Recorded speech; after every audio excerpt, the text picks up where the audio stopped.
আসসালামু আলাইকুম এভরিওয়ান, স্বর্ণাজ কিচেনে আপনাদের স্বাগতম। আজকে আমি আপনাদের সাথে শেয়ার করব একটা ডিম আর 1 কাপ ময়দা দিয়ে তৈরি করব বাচ্চাদের খুবই পছন্দের প্যানকেক রেসিপি। এটা খুব কম সময়ে তৈরি করে নেওয়া যায়। আশা করি রেসিপিটি ভালো লাগবে। এখানে আমি একটা প্রথমে বাটি নিয়ে নিয়েছি। এখন এখানে আমি একটা ডিম ভেঙে নেব। ডিমটা ফ্রিজে থাকলে অবশ্যই 10 মিনিট আগে বের করে এটাকে নরমাল করে নেবেন। এখন এখানে আমি সামান্য একটু লবণ দিয়ে দিলাম। মিষ্টি খাবারে একটু লবণ ব্যবহার করলে এটার টেস্ট আরও বেড়ে যায়। এখানে আমি 1/3 কাপ চিনি দিয়ে দিয়েছি। চিনিটাকে আমি ব্লেন্ডারে একটু গুঁড়ো করে নিয়েছি। এখন চিনি আর ডিম খুব ভালোভাবে এটাকে নেড়ে চেড়ে মিশিয়ে নেব। এটা এভাবে পাউডার করে নিলে এটা মেশাতে খুব সহজ হয়। এখন এখানে দিয়ে দিলাম 1/4 কাপ সাদা তেল। এটাকে কাঁটা চামচের সাহায্যে খুব ভালোভাবে মিশিয়ে নেব।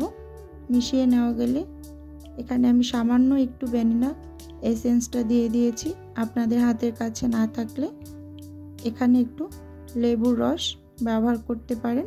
লেবুর রসটা ব্যবহার করলে ডিমের থেকে যে বাজে একটা স্মেল আসে সেটা আসবে না। এখন এখানে আমি 1 কাপ ময়দা নিয়ে নিয়েছি। দিয়ে দিলাম 1 টেবিল চামচ গুঁড়ো দুধ আর 1 টেবিল চামচ পরিমাণ বেকিং পাউডার। এখন এই শুকনো উপকরণগুলোকে আমি চেলে নেব। অবশ্যই এগুলোকে চেলে নেওয়ার ট্রাই করবেন। দেখুন কতটা গুঁড়ো গুঁড়ো দানাদার যুক্ত অংশ বের হয়েছে। এগুলোকে ফেলে দিয়েছি। এখন একটা স্প্যাচুলা দিয়ে এগুলোকে আমি খুব ভালোভাবে নেড়ে চেড়ে মিশিয়ে নেব। মেশাতে মেশাতে মনে হচ্ছে এগুলো অনেকটা ড্রাই। এই পর্যায়ে আমি এখানে 1/2 কাপের মতো লিকুইড দুধ নিয়ে নিয়েছি। এখন এগুলোকে অল্প অল্প করে মিশিয়ে পাতলা একটা ব্যাটার তৈরি করে নেব প্যানকেকের।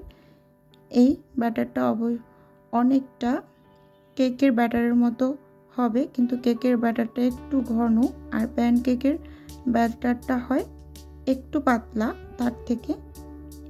এখন নেড়ে চেড়ে খুব ভালোভাবে এগুলোকে মিশিয়ে নিতেছি। আমার এখানে সবটুকু দুধেই লেগেছে, দেখেই বুঝতে পারছেন এটার ঘনত্বটা কেমন।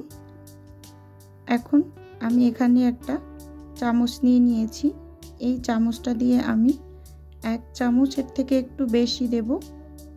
তাহলে হবে কি সবগুলো প্যানকেকই সমান হবে এবং দেখতেও খুব সুন্দর লাগবে।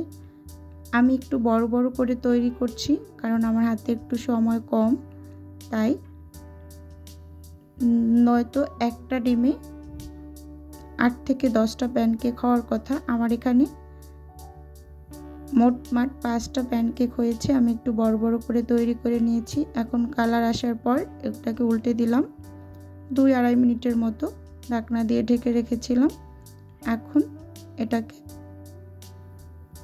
নামিয়ে নেব।